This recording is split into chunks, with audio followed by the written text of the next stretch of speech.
It's become kind of routine for me that when I am out with my friends now having dinner in a restaurant, I have to pull out my cell phone and turn on my flashlight so that I can better see and read the menu. It's driving me a little crazy. I think I'll have to get some reading glasses. Well, friends, today the reading is all about seeing clearly. Jesus put clay, we're told, on the man's eyes. The man washes them and he's able to see. And the lesson is one that we've heard many times. And we know that part of living in God involves allowing God to draw us from darkness into light. And part of our journey through Lent is a time for reflecting on those things that keep us somehow in the dark. We ask our merciful, loving God to shine that divine light into every corner of our lives, our souls, our minds, our hearts, so that in everything we do, we act as Christ. However, going from blindness to sight is only part of living a life in God. And so today, in the first reading, we're given another understanding or insight from that book of Samuel.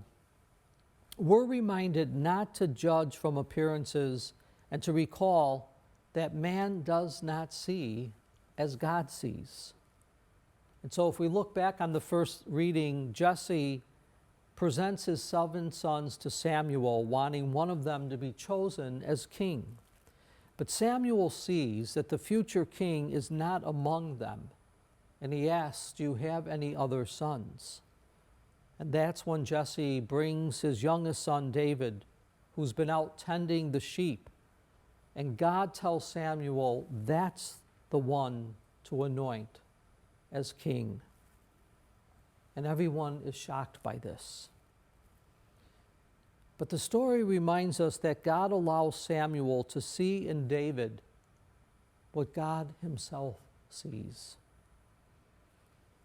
Friends, while the gospel reveals the importance of allowing our loving God to open our eyes and to rescue us from the darkness that we live in, this first reading makes clear that following God involves not just seeing, but seeing in a particular way, seeing as God sees. So what I'd like to suggest is that when we must make difficult choices in life regarding others or complicated situations that we're in, let's not simply give a quick and shallow glance and make convenient decisions. We also choose sometimes when we're doing that, those things that are in our best interest. Let's not do that.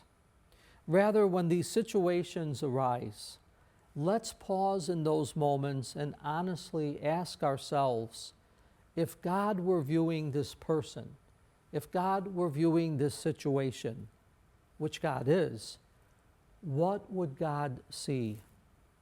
What would God do?